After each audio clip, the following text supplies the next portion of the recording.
All right, we live. 2 minute carbon peace. Noon science war terms. We are back with the Biae Interpretations Book 2, number 18. The Luke is going to continue with the second part of his presentation on the WAPO. I'm the host, Talk Kid on the Nuku, and we're finna get right on into it. All right, Ken, do your thing. All right. Yes. Once again, true peace, all kins and friends of the Ethiopian race. This is just for introduction purposes. I am Nupu. I am one of the representatives of Noon and Nupu, brought to us by our great messenger, Afro Nupu. Okay, so we'll get the party started. I don't know if Nibu, you want to do an introduction real quick before I jump into this. Yeah. Oh yeah, true peace, cans and friends. I'm Nibu Ray Unu Nunupu, and we about to get further into what is Nuwapu, and just let it, just sit back and let the information permeate. That's right. True peace. Absolutely, true peace. I love that. Yes, because that is what the information is supposed to do. It's supposed to permeate and reach the mind and allow it to change your entire life. All right. So now we're up to paragraph 112, where the players dwell. Nah, let me stop. But yeah, we are up to paragraph 112. Okay. So it says Nuwapu informs us that knowledge is knowing. To know is knowledge. Knowledge is mental power. Knowledge is correct information. Of course, knowledge can be thought, spoken, or written. Knowledge is the best information. Wisdom is knowing how and when to use knowledge. Understanding is receipt. I'm guessing is the not understanding is the receipt of knowledge by the mind and is the unity of knowledge and wisdom. The greater one's mental power is, the greater are the things he can do and will do. The mental power of the Ethiopian race is deeply deficient, and this is why and this is the biggest block between us and liberty, because between hold on. The mental power of the Ethiopian race is deeply deficient, and this is the biggest block between us and liberty, between us and equality. Nawapu is right knowledge, wisdom, and understanding, and this is what we need to restore our powerful mind of right reason. At this time, most of our brain power that's left is being used to support and maintain Caucasian power structure and system. For example, most Negro colleges, I keep inferring, hold on. For example, most Negro college students, graduates, and professors use what they know to keep the Caucasian in power and domination over themselves and their own kind by simply looking for and being contented with a mere job in the Caucasian power structure. And that helps to perpetuate the barbaric system instead of using what they know to build something of their own by helping develop the black communities into lucrative economic neighborhoods run by woolly-haired black people. Students and graduates of other races do this to a much greater degree than our own. The diligent reading and diligent study of the booklets called Bible Interpretations Explanation will help our college students, graduates, and professors utilize their mental power and physical strength for Ethiopian independence and well-being. Scientific breakdown equals knowledge equals correct information. Epistemology defines knowledge as justified true belief. Here it is reframed as mental power from correct information, emphasizing its practical verification. Neuroscience supports this. Knowledge strengthens neural networks. The more accurate the data, the stronger the cognitive map for problem solving. Number 2, wisdom equals knowing how and when to use knowledge. In cognitive science, wisdom involves context sensitivity, judgment, and timing, the ability to adapt knowledge to real world conditions. It is not merely knowing, but applying with discernment. Understanding, the unity of knowledge and wisdom. Understanding in modern terms equals integration, linking abstract knowledge with lived experience, forming a coherent worldview. This matches the definition given here. Understanding is the receipt of knowledge into the mind and the fusion with wisdom. Brain power deficit. Psychology of oppression shows that colonized or dominated peoples often divert their intellectual resources into supporting the dominant system, seeking jobs, prestige, approval, rather than building autonomous systems. This is cognitive capture. The mental bandwidth is used to sustain the oppressor's structure rather than their own. And this is a big, powerful one, especially in this day and time. Especially in this day and time, we would rather work for the system because it's harder to start our own business and to create our own. We find comfort in just allowing the Caucasian to dominate in whatever field where we could create our own. Okay, all right. So ancient historic parallels, Kemetic triad, the Sia Hu Heka. Sia, perception or knowledge. Hu, authoritative utterance or wisdom in application. Or Heka, magic understanding, unification of knowledge and wisdom into creative power. Okay, sorry, hold on. This triad maps directly onto Nwapu's knowledge, wisdom, and understanding. Hebrews proverb, the biblical text often, and I think Todd did a whole thing on this Sia, Hu, and Heka too. You did a whole class on that, so that was a pretty good breakdown. So anybody want to go back to that? I don't know exactly what you named the episode, but you did a whole thing on this Sia, Hu, and Heka right here. Okay, so for anybody that wants more information on that, check out Tar's video, and it was a really good breakdown. All right, Hebrew proverbs. The biblical text often distinguishes knowledge, da'at, and wisdom, hokmah, and understanding, bina. But the difference is that in the Bible, these are framed as gifts from God, which is actually gifts from Nupu. Whereas in Nwapu, they are mental powers of the individual aligned with 9 ether. Initiatory traditions in African and mystery schools, the initiate was tested not on the memorization knowledge, but on the right action, wisdom, and on inner comprehension, understanding. Only the union of all three granted mastery, and that is facts.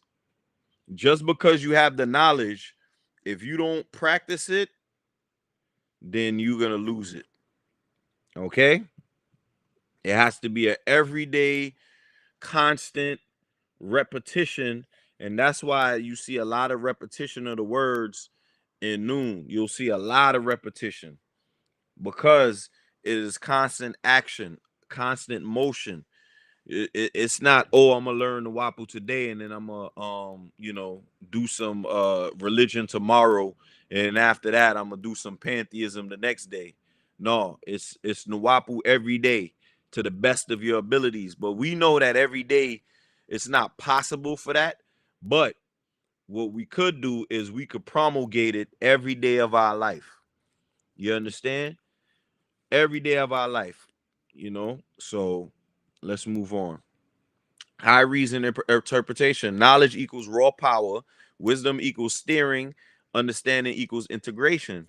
Without wisdom, knowledge can be dangerous, misused, and wasted. Without understanding, wisdom and knowledge remain fragmented. All three are necessary for sound right reason. Facts.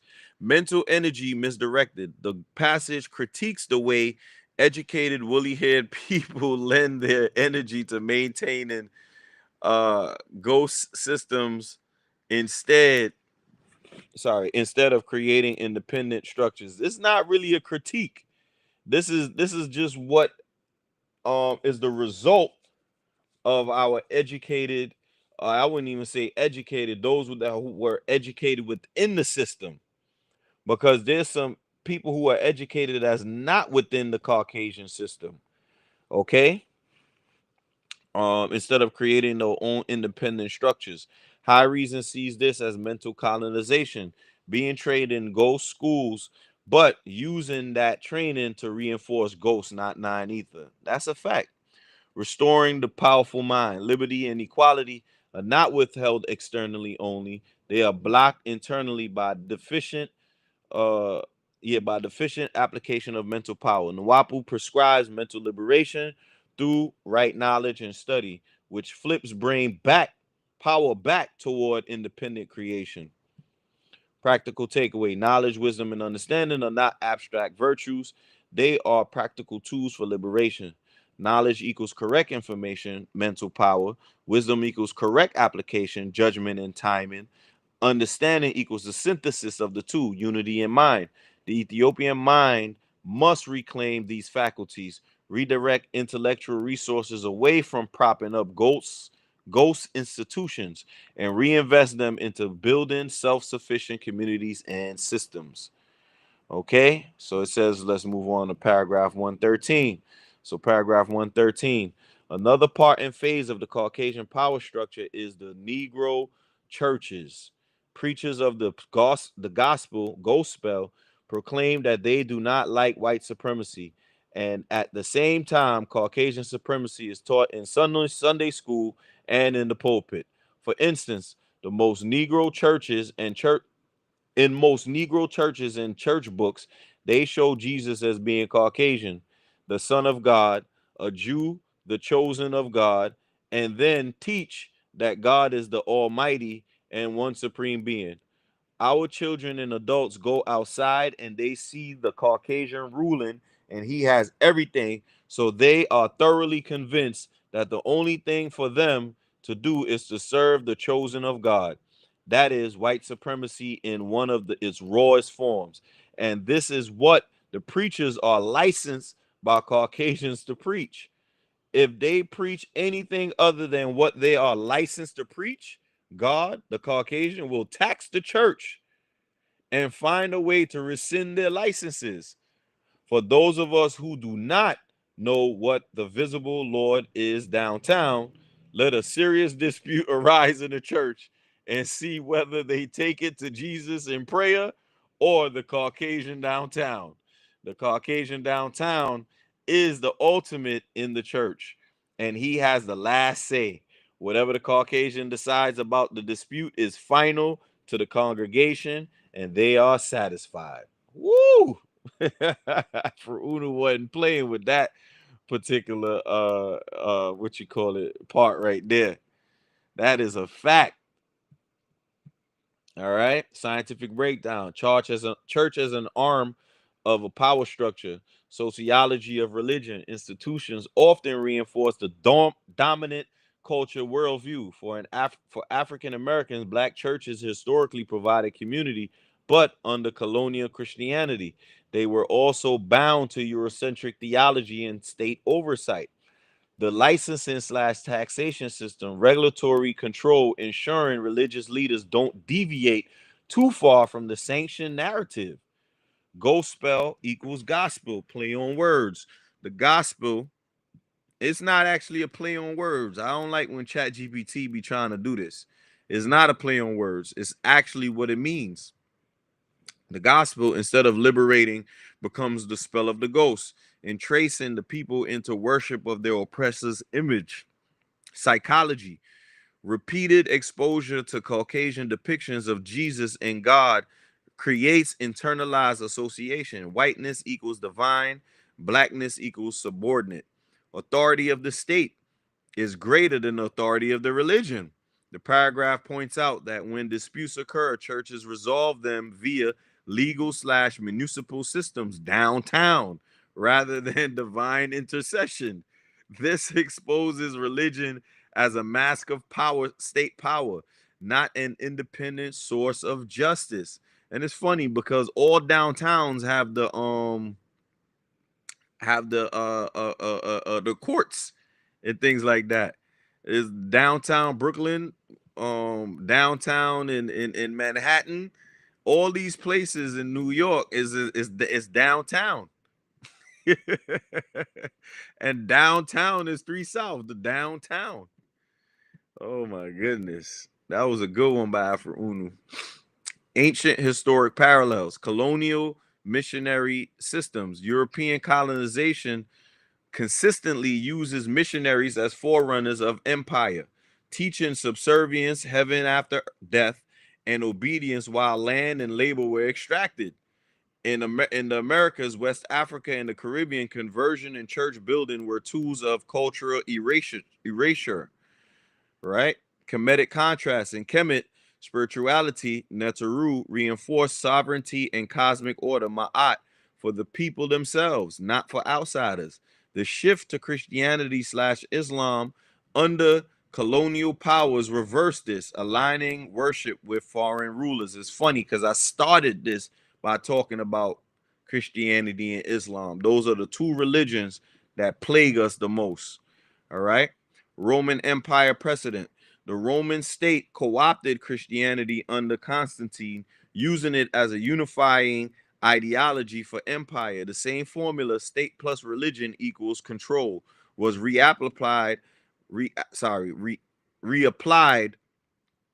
under slavery and colonization. High reason interpretation, church as ghost institution. The Negro church, though populated by black people, runs on the software of ghost theology, images, and rituals that uphold Caucasian supremacy. Even when preachers criticize racism, the very framework they operate in, Jesus as Caucasian Son of God, Jews as chosen people, God as supreme Caucasian deity, reinforces the same hierarchy. Religion as license. True spiritual science liberates. Religion is licensed theology. High reason says if your truth depends on your oppressors' tax codes and permits, then it is not truth. It is managed belief. Oh man. Visible Lord downtown. This is a piercing metaphor. When real power is needed, communities appeal to courts, police, and city officials, the actual lords, rather than to God. This reveals religion's hollowness as the mask for state authority. Practical takeaway: the Negro church is structurally a ghost institution reinforcing Caucasian supremacy under the guise of spirituality. By teaching a white Jesus and an alien God, it programs children and adults to accept whiteness as divine order. The real seat of authority is not the pulpit, but the state, downtown, proving that religion is a controlled extension of power structure. For liberation, woolly-haired people must replace ghost spell religion with right knowledge, sound reason, and 9 ether science, reclaiming a spiritual system rooted in their own creative forces. All right.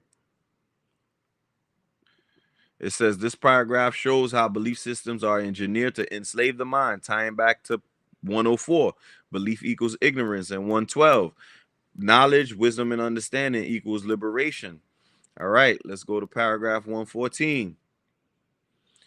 Jesus and God are beginning to put it in the preacher's minds to keep woolly-haired people deceived longer and deeper by proclaiming that Jesus was black, or at least of the darker peoples. But Jesus and God in any color are no friends of woolly-haired people, and the Negroes' brutal enslavement, barbarous oppression, and bestial leopardization, one-sided forced sexual mixing under Caucasian religion and civilization are proof of Jesus and God's enmity to woolly-haired people beyond any reasonable doubt. No spiritual force but an enemy force would help anyone do to woolly-haired people what the Caucasian did and are still doing to us. What our children should be taught are the facts. God and Jesus are parts of the one supreme being or Almighty, the parts that are for the Caucasian race, and that our spiritual power and spiritual science are not the same of as those of the Caucasian race or any other race, because our womanhood is not taught the right knowledge about others and our own race. Any male who calls himself a human being can use them as a sexual dumping grounds, because our women have little or no pride of race and self, no real masculine protection in our race, and their economically destitute condition renders them prey to be used in every way at any time. These have been and are major disasters for the Ethiopian nation of woolly-haired people. Scientific breakdown. Black Jesus as false solution. Psychology. Representation matters. But if the framework is still colonial, obedience, salvation through suffering, serving an alien God, then painting Jesus black is just rebranding the same control system. Facts. This is called symbolic substitution, changing symbols while leaving structures intact. Historical evidence, religion and oppression. Slavery was rationalized with Christianity, passages about obedience, curses of Ham, etc. Colonization used missions and the Bible to as justification for conquest. This provides empirical evidence for the text claim that Jesus / God in any form were not allies of woolly-haired peoples. Lepredation, forced mixing. Enslaved women were subjected to systemic sexual exploitation. This wasn't incidental, but part of the structure of domination, altering bloodlines and disempowering family units. Sociology, this leads to generational trauma, destabilized gender roles, and fractured identity. Women as key to liberation. When women lack pride, knowledge, or protection, entire communities are destabilized. Development studies confirm empowering women correlates directly with stronger community outcomes. This is why Leviathan this is exactly why Leviathan comes after the women in the race. And I'm going to read it again. Women as the key to liberation. So if women are the key to liberation, then we are the locks. So when the women are the key, this is what happens. When the women lack pride, knowledge, or protection, entire communities are destabilized. Development studies confirm. This is a study. Empowering women correlates directly with stronger community outcomes. This is why you got the Cardi B's out there, the Megan Thee Stallions, the Beyoncés. You understand? These are the women empowerment groups that they tell you that women strip their clothes off and all that stuff because this is women's empowerment. Nothing about knowledge, nothing about wisdom, nothing about understanding. It's about taking your clothes off as an empowerment. This is crazy. Ancient historic parallels. Comedic contrast. In Egypt, gods and heroes were always depicted as reflecting the people themselves. There was no dissonance between divinity and self-image. The imposition of a foreign image, God image, white Jesus, is a reversal of that natural law. Trickster rebranding in history. Colonizers often rebranded local gods as saints or altered images to gain compliance, making Jesus black when the underlying theology is the same tactic, bait to hold loyalty. Matriarchal balance. In African societies, women were honored as co-creators. Colonial disruption targeted women first. turning them into exploited property instead of community anchors. High reason interpretation, Black Jesus equals deeper deception. High reason recognizes this. It isn't about color, but about function. If the function of the figure is to enforce ghost world, then even if it looks black, it remains ghost. Enemy force revealed by effects. Any spiritual force can be judged by its fruits. If it enabled enslavement, rape, systemic oppression, then by definition, it is an enemy force, regardless of the imagery attached. Spirituality must be race specific. Different races / cycles have different forces. To use another's God to live by another cycle, which guarantees subjugation, liberation requires rerouting in one's own nine ether science. Protection of women equals protection of nation. Without pride, knowledge, and defense of womanhood, the entire nation remains vulnerable. Liberation is not only intellectual, but also sexual, familial, and cultural protection. Uh-oh. What? Liberation is sexual? This is what Tar was talking about not too long ago. Uh-oh. And that's why we see, we gotta go back to this again.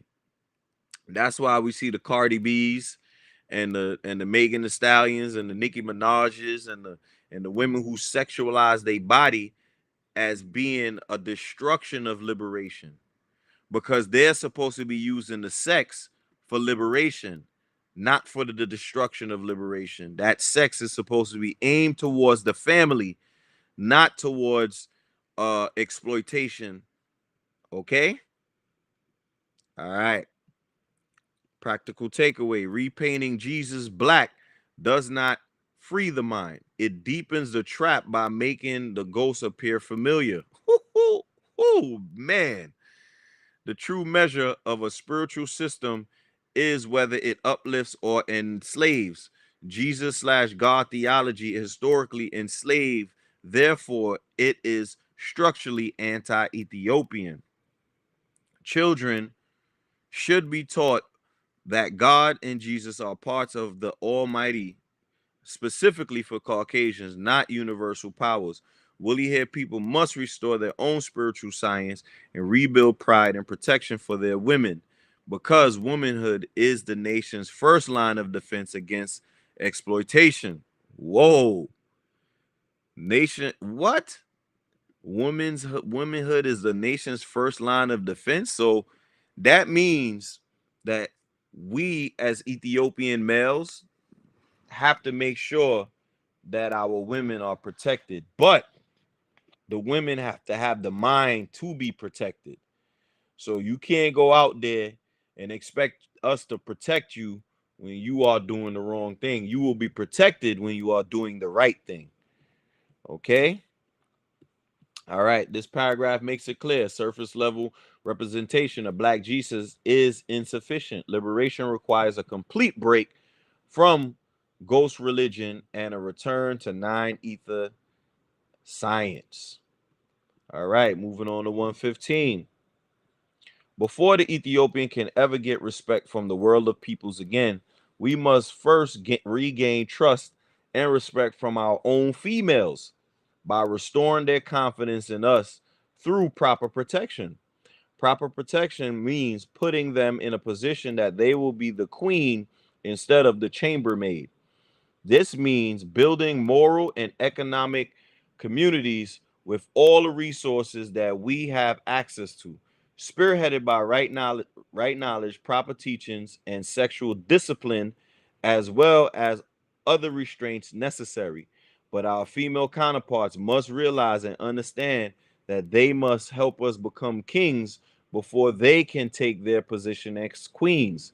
And this means they have to stop making love to Caucasians and men of other races and stop using their energies and mentalities to help Caucasians by supporting this kind of society in his churches.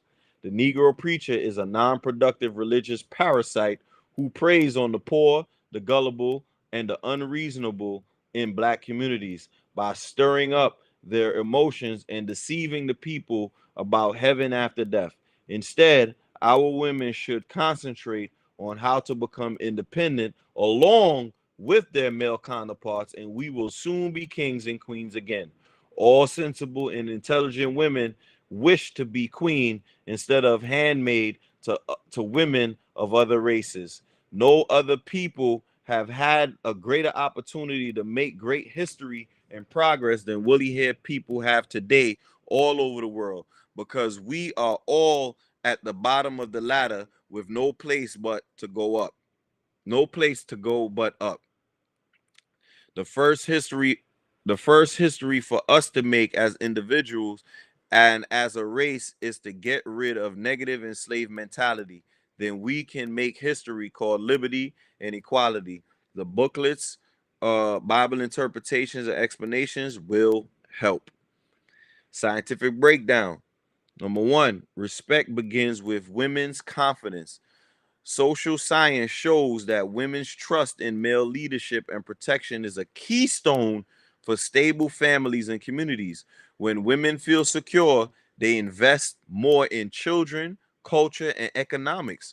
Without this confidence, community structures collapse into dependency on external systems. Queen, not chambermaid, a call for elevating status. Women must be given moral, economic, and educational support so they function as leaders and nurturers, not exploited servants. In development studies, when women are empowered, entire communities rise, health, wealth, and education improve. Mutual responsibility. Men must rebuild as kings, providers, protectors, and teachers. But women must also withdraw support from systems of dominations, churches, interracial exploitation to reinforce the collective. This highlights the reciprocal dynamic of liberation, not male or female alone, but both aligned. At the bottom of the ladder, being at the bottom socioeconomically can be reframed as potential statistically, groups with the least to lose often catalyze major social revolutions. This is consistent with systems theory. Pressure at the base leads to systemic rupture above. Ancient historic parallels. African queenship, Kemet, Nubia, and Kush honored queens as Candaces. Oh, okay. Priestesses and co-rulers. Queens like Amanerias. I've never heard of this queen. I gotta look her up.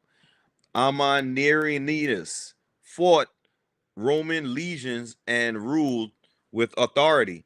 Women were often the guardians of succession and morality, confirming that true protection elevates them to regal status. Matriarchal balance in African societies. Many pre-colonial societies were dual gendered in governance, male and female councils balancing decisions. The queen mother role in a Khan society is an example. Contrast to colonial model.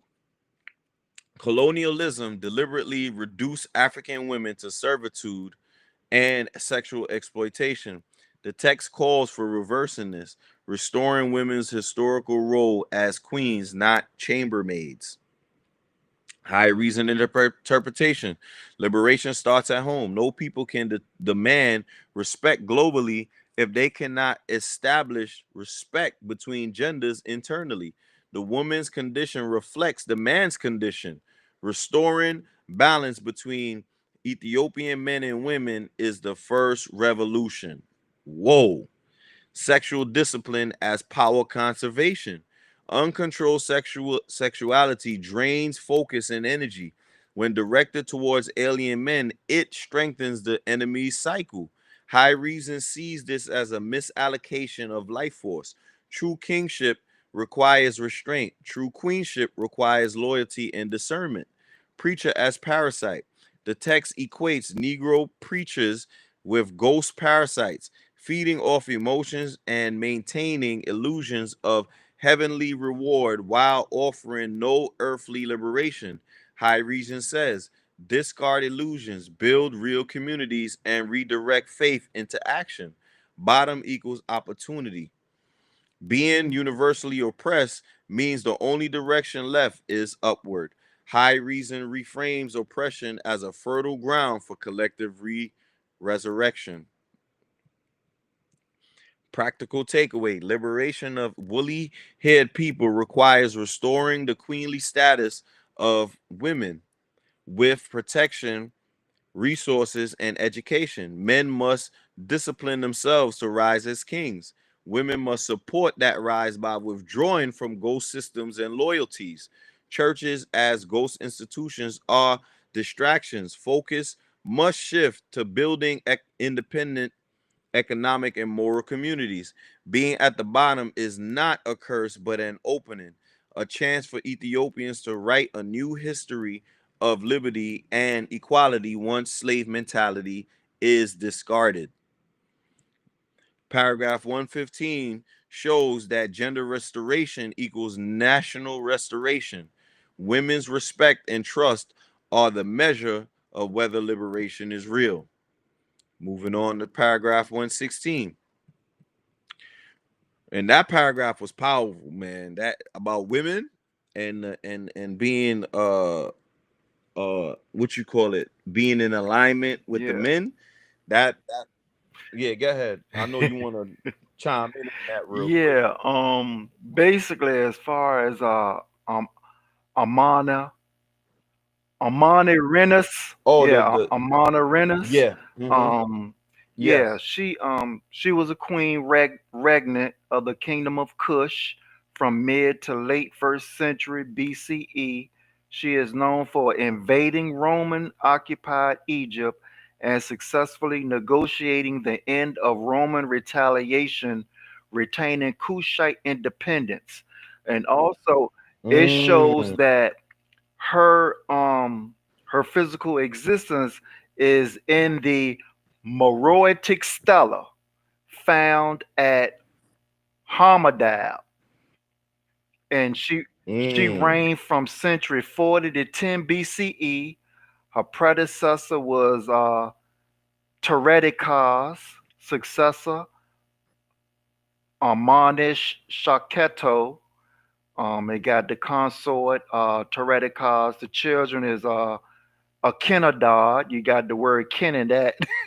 Akinadad, born century 60 to 50 BCE, died in century 10 BCE. The burial is at Jebel Barkal.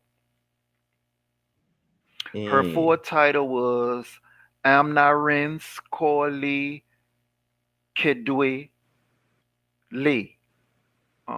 Meroitic, the indigenous language of the Kingdom of Kush, remains undeciphered.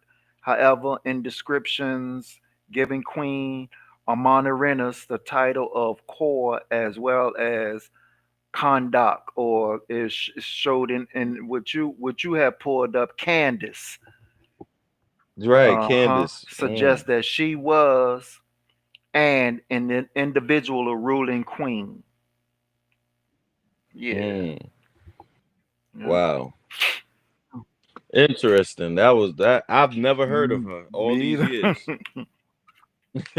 All Something these new. years, I always, I've always heard of other queens and things like that. Hmm. But yeah, that one, powerful Yeah. queen. Yeah, but that goes to show you that we had Mm. queens in Oh yeah. Egypt. You know, that was one of the markers of a society being equal. Hmm.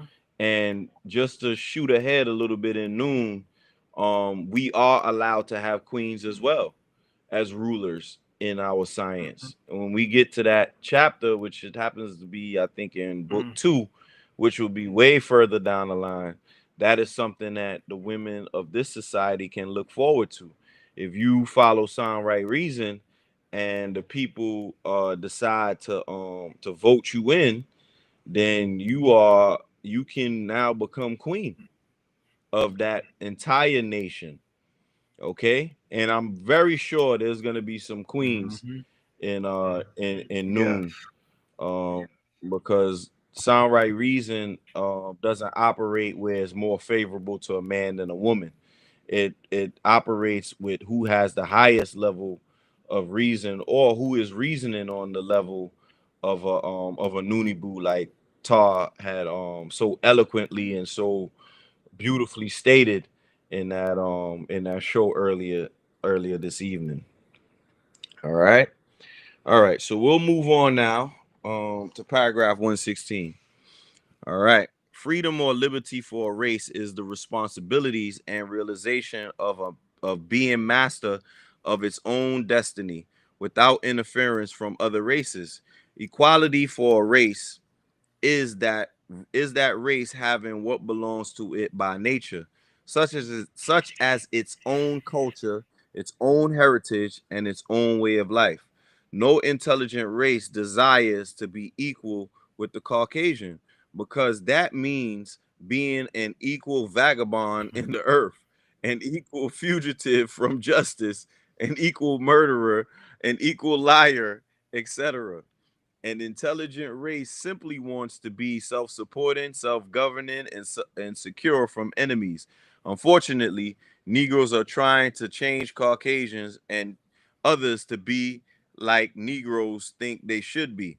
But other peoples are the way they are by nature. Therefore, trying to change them is like trying to change nature. We must forget about trying to change Caucasians, but Mhm. change ourselves. This is our That's it. power. This is our power to do.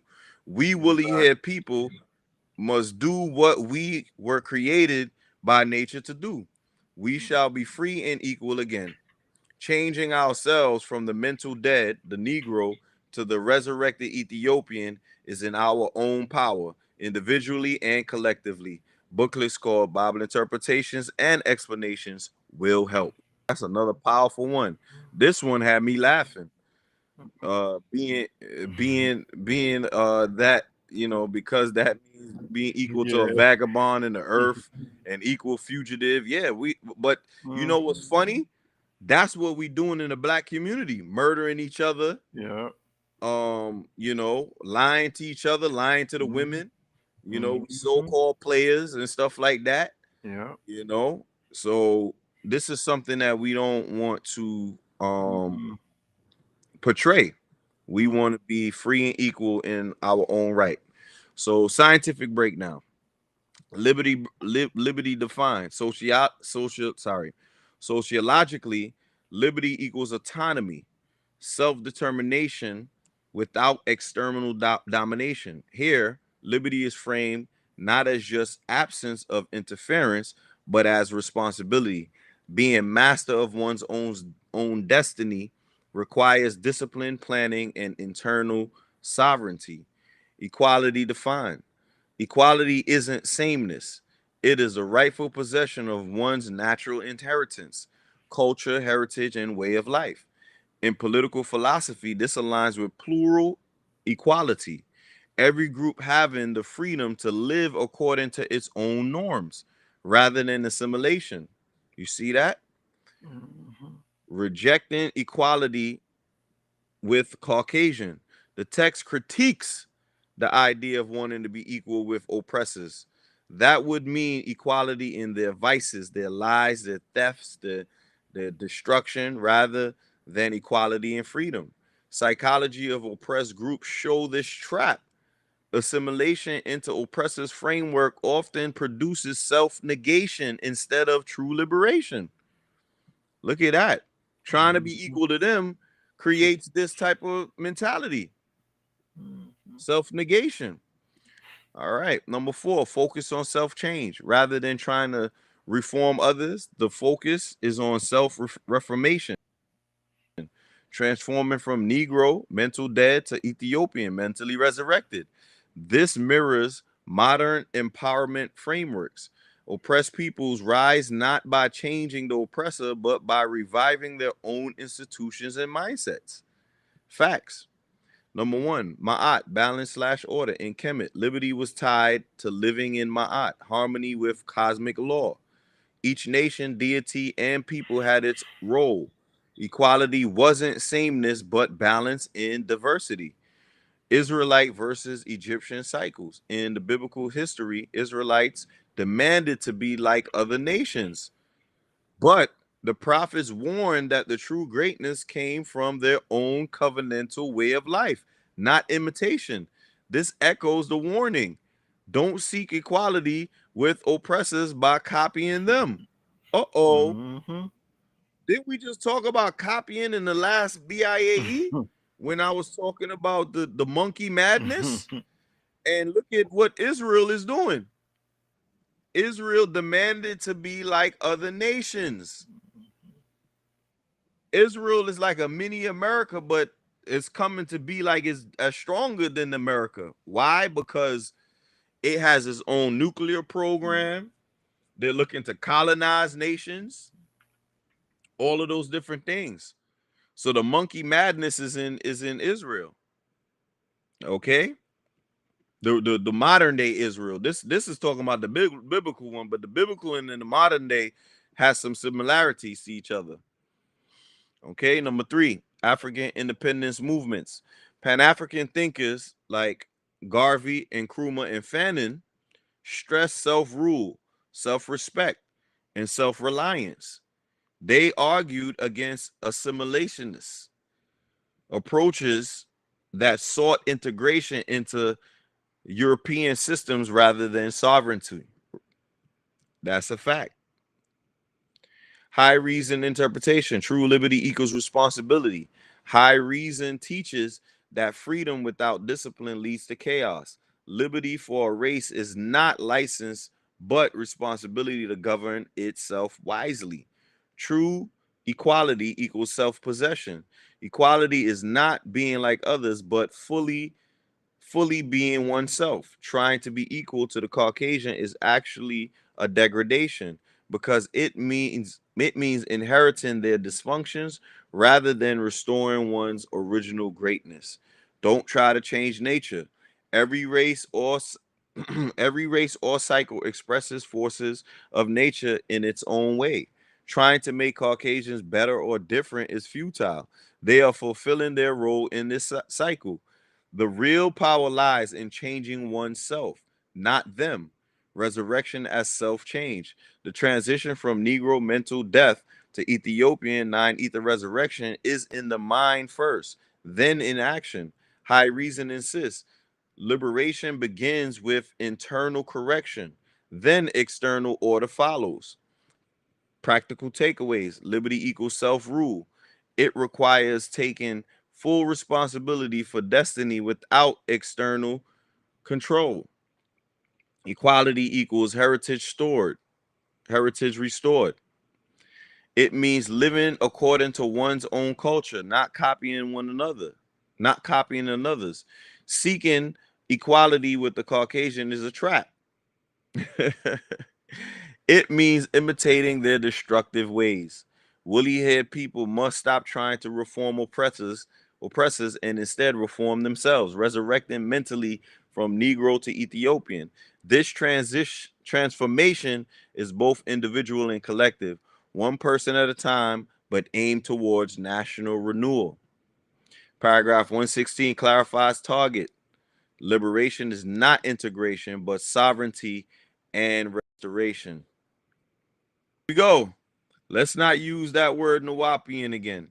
The word Nawapu is plural itself based on forces and that it carries, but singular in purpose. Nawapu is sufficient enough instead of Nawapian.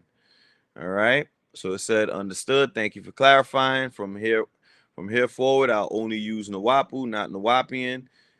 It's funny because I think I told it stop before and it still did it. As you said, Nawapu is already plural by nature since it carries the forces within it, yet it is singular in purpose because its aim is unified. Sound, right, reason, knowledge, wisdom, and understanding. So there's no need to add a suffix like Ian. Nuwapu itself is sufficient and complete. All right. So now we move on to 17, because I think it was trying to adjust all the ones that said Nuwapian. I'm like, nah, you ain't got to do all that. We'll just keep it the way it is. 117. The road to liberty and equality is a road of discipline and abstinence, meaning we as the oppressed must make the sacrifice of limiting our pleasures, because limiting our pleasures limits our pains and burden and makes us stronger to break prison mentally and physically. Those of us who expect to survive Armageddon, the showdown between right and wrong, cannot keep getting drunk and using dope and narcotics and see the hereafter here on earth after Armageddon, because those enemies destroy the mind. And when the mind is destroyed, the individual is destroyed as a useful and intelligent person. Moreover, alcoholic drinks increase sexual desire in most people, and too much sex is adverse to our goals of liberty, equality, and justice, because according to the laws of opposites of nature, pain must be compensated by pleasure, and pleasure must be offset by pains. So this means the less pleasure we have, the less pain. And this facilitates our movements towards independence and self-support individually and as a race. Scientific breakdown. Discipline and abstinence as liberation tools. Neuropsychology, indulgence in excess alcohol, drugs, or overstimulation over the dopamine system causes loss of focus and decreased willpower. Limiting pleasures stabilizes the brain's executive functions, prefrontal cortex, which strengthens discipline and long-term planning, both essential for collective liberation. Substances and mental destruction. Alcohol and narcotics impair cognition, memory, and judgment. Long-term use rewires the brain to prioritize cravings over goals. From a liberation perspective, a drugged or drunken population cannot sustain revolution. The mind must be sharp to lead, strategize, and defend. Sexual excess as energy drain. Excessive sexual activity depletes neurotransmitters, hormones, and focus. Ancient systems like the Taoist Qi Gong or African initiations taught that sexual energy equals creative power. Wasting it weakens both individual and collective strength. Law of opposites, pleasure and pain. Biology confirms overindulgence in pleasure often causes rebound pain, hangovers, withdrawal, fatigue, and loss of vitality. Thus, restraint reduces pain and builds endurance, a key survival strategy in harsh conditions. Ancient historic parallels. Egyptian priesthood required fasting, celibacy, and strict dietary laws during training, purification rituals designed to keep the mind clear for higher knowledge. African rites of passage. Many rites demanded abstinence, no sex, no intoxicants, to cultivate discipline, clarity, and resilience before adulthood or leadership. Stoics and Essenes. Even in Greco-Roman and Hebrew traditions, wise men advocated moderation, simplicity, and discipline, recognizing indulgence as slavery of the senses. High reason interpretation, pleasure versus liberation. High reason recognizes that pleasure without purpose enslaves the will. By limiting pleasures, one limits the corresponding pains and gains freedom from emotional and chemical bondage. Armageddon equals inner and outer battle. Surviving the showdown between right and wrong requires mental clarity and physical strength. Substance use and indulgence are not just personal issues, they are weapons of ghosts to weaken the oppressed before the final test.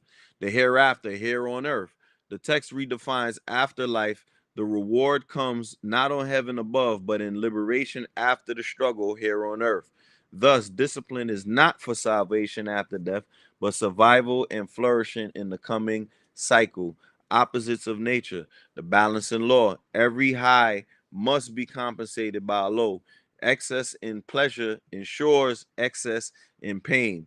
Restrained living equals less pain, more stability, greater energy for liberation. Practical takeaway: liberation requires discipline, restraint, and focus. Drugs, alcohol, and unchecked sex are tools of oppression that drain mental and spiritual strength. Limiting pleasures reduces pains and frees energy for independence, strategy, and survival. The hereafter is not an afterlife promise. It is the condition of freedom on earth after Armageddon. To be ready, individuals and the race must master self-control as the first weapon of liberation. Paragraph 117 makes it clear the road to equality is not indulgence but sacrifice and discipline, because only a sharp, unclouded mind can survive the coming reversal of cycles. How much time we got? Minutes. 55 minutes. You got 5 more minutes. 5 minutes. We could stop here and then we're gonna close out 118 to 125, which I think is about 7 of them. So today we did what, like 109 to 118. So we're gonna close out the next one. Another 9. That's right. So what y'all Looney Boos thought about that one right there?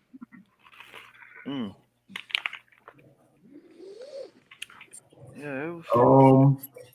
I think that if York would have wrote those books, he wouldn't have over 200 kids and 135 years in prison. Facts. But that's pretty much what it's telling you, that Yeah. the female have to become first, and you have to protect, and that's pretty much what it was. Just just to bring him up, he didn't protect the women. He actually made them more vulnerable to him and his cronies, and he even took advantage of their children. Therefore, he actually helped the enemy against his own race and kind. And we see this with everybody else. It happened with Polite. We see that with pimps. We see this with all types of people that play these games, these cults. Epstein is always the same thing: unchecked sex, and then because they unchecked, people like Epstein them can capture them and hold them for ransom to create worse estates. And like the chat was showing, trying to be like them, it makes you worse to them. You become equal to them as far as, we're not even equal in the wrongdoing, but you damn sure try.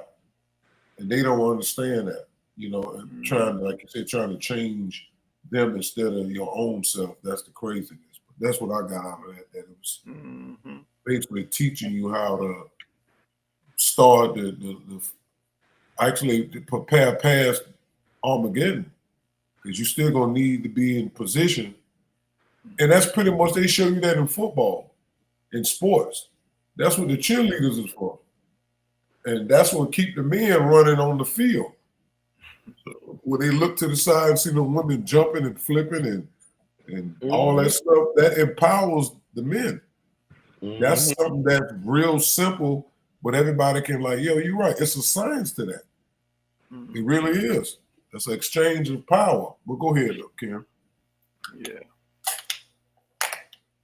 Yeah. I mean, it just basically is what it is. I mean, women can't expect to be treated like kings, because you have a whole lot of women that be like, treat me like a queen. But okay, but you need to treat the men you deal with as kings. So, and that part of that you read when it was talking about how it goes into how women, not the women. It was just basically breaking down the part where it was a breaking down the part, and that part that it broke down, York had plagiarized that part and put it in his books. What part was that? That was the that part where he was speaking on darn, kind of got like a brain fog, but let's see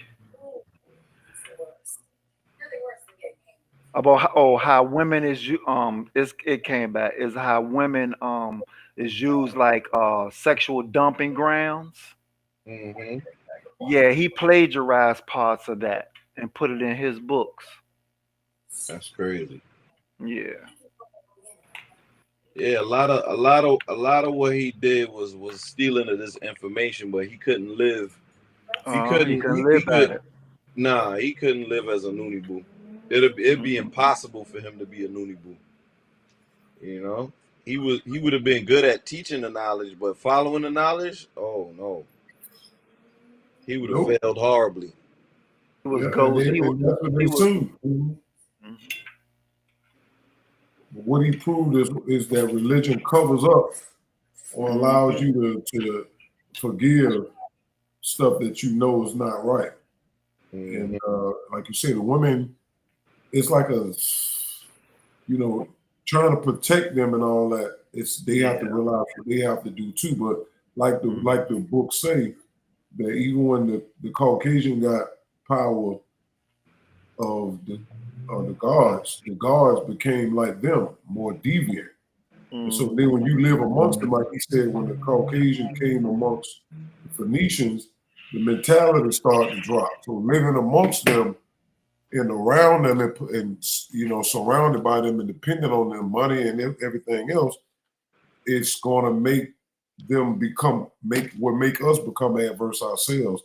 And our women, one of the things they like you said, they doing both. Some of them is the chambermaid because the bad choices are not having enough intellect to do for self and kind. And then the other ones want to be like the Caucasian. I heard Glorilla was, I forgot what rap it was that just came on, and the beginning was, I don't give a damn about a nigga, just the ad lib, and it's like our women, especially in the rap and the music, they don't realize they're only talking about the black man. They're not talking about all men, even though they think that they said I don't need no man. No, they don't rewire the feminism and made it more toxic toward the black man. And like you said, they pay them because they can interfere and there's nothing you could do about it. And they don't realize that's the self-hatred they have. Men do it too. When they get rich, 50 and all of them, I don't care about a nigga. I got money. I don't need a nigga for nothing. But you need a Caucasian though. And See, you don't even realize what you're saying. Some probably do get paid to spread that buffoonery. But that's what I got out of that. All right, so it's 11:50, Ken. What's going on? yeah, I'm done. That's it. Oh, So okay. So we we could finish it. Yeah, we could finish this up tomorrow. Yeah, I gotta be up early, so. all But I right. had a little bit of energy today because I ain't work today, so I All was right. able So to. we'll finish it up tomorrow then. Yeah, tomorrow should be the end because we got about 7 more paragraphs to go to end the BIAE. So if it's not completely done tomorrow, then definitely the very next day. But it should be done tomorrow though. All right. All right, Kens, we up out of here. Thanks everybody for coming out, and we'll catch the playback. Thank y'all for coming out. True peace. True peace.